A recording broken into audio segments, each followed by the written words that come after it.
going to the definition of antiderivatives.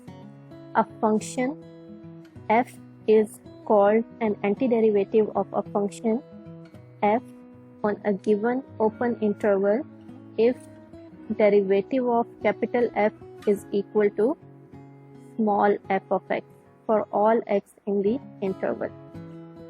यानी कोई भी फंक्शन किसी दूसरे फंक्शन का एंटी डेरिवेटिव कब होगा, अगर इस फंक्शन का डेरिवेटिव इस फंक्शन के इक्वल आ जाए.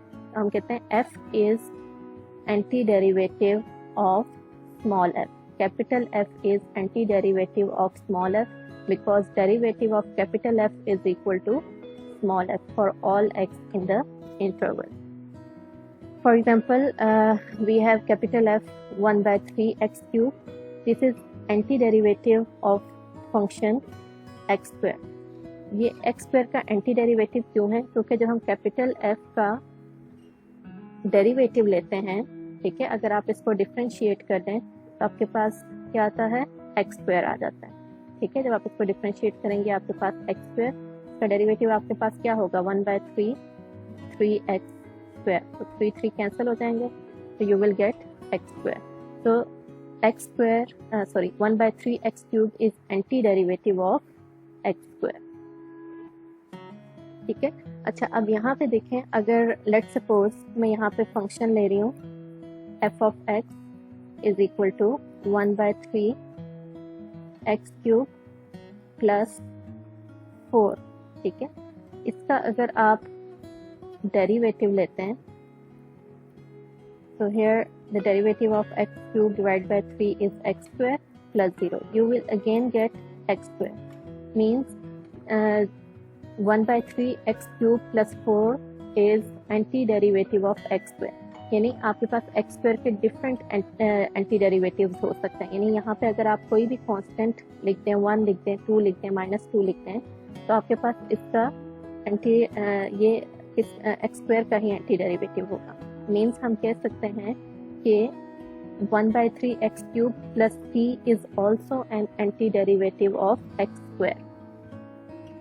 ठीक है, यानी अगर हम यहाँ पे कोई नंबर भी ऐड या सब्ट्रैक्ट कर देते हैं तब भी आपके पास वो x स्क्वायर का ही एंटी डेरिवेटिव रहेगा. तो इसलिए हम लोग आगे इसको ये जो आपके पास है इसको हम कांस्टेंट ऑफ इंटीग्रेशन बोलते हैं. आगे हम इसको डिस्कस करेंगे. तो यही बात इस थ्योरम में एक्सप्लेन की हुई है. If capital F is any anti derivative of small f on an open interval, then for any constant c the function f of x plus c is also an antiderivative on that interval. Moreover, each antiderivative of f on the interval can be expressed in the form of f of x plus c by choosing the constant c appropriately. यानी अगर capital f small f of x का antiderivative है तो capital f of x plus c भी small f of x का antiderivative होगा. ठीक है, और ये c जो है इसकी कोई अप्रोप्रिएट वैल्यू एग्जिस्ट करती है जो हम लोग फाइंड करते हैं. आगे हम जब डिटेल में पढ़ेंगे तो ये चीज़ें आपको क्लियर हो जाएंगी.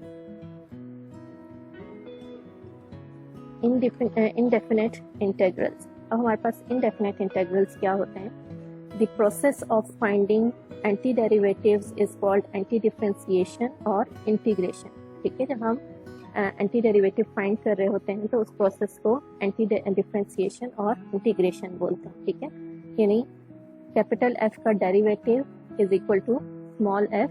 ठीक है, देन इंटीग्रेटिंग और anti differentiating the function f produces an antiderivative of the form capital F of x plus c. To emphasize this process, equation 1 is recast using integral notation this. देखें यहाँ पे ये differentiation की form में हमने anti derivative को discuss किया. ठीक है, basically derivative and anti derivative are reverse operators of are inverse operators of each other.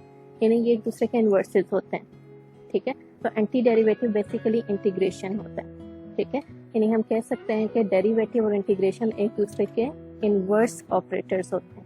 यानी अगर मैं बोथ साइड पे ये हमारे पास जो साइन आप देखते हैं ये डेरिवेटिव के फॉर्म में गिवन है, ठीक है।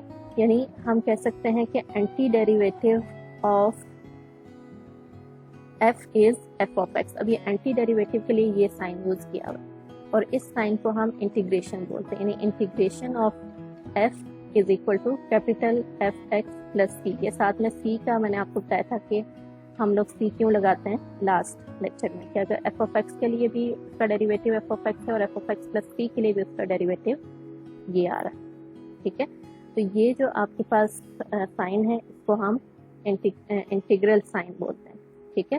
तो हम बोलते हैं anti derivative of f of x is equal to capital f of x plus c, और ये c आपके पास कांस्टेंट ऑफ इंटीग्रेशन होता है, ठीक है।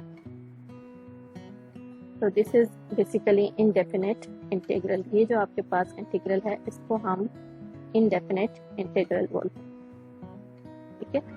तो अभी मैंने आपको बताया कि ये डेरिवेटिव और इंटीग्रेशन एक दूसरे के इन्वर्स ऑपरेटर्स होते हैं। तो अगर हम इस इक्वेशन का फिर से डेरिवेटिव ले लें, ठीक है, तो हमारे पास वापस इस साइड पे f ऑफ x आ जाएगा। इधर हमने डेरिवेटिव बोथ साइड्स पे अप्लाई किया, इस साइड पे जब हम डेरिवेटिव, फॉर एग्जांपल अगर मैं यहाँ पे डेरिवेटिव ले लेती हूँ तो derivative of f of x ये डिफाइन है, it is equal to f of x, ठीक है, ये यहाँ पे आ जाएगा और c का डेरिवेटिव आपके पास 0 हो जाएगा, ठीक है। यानी अगर आप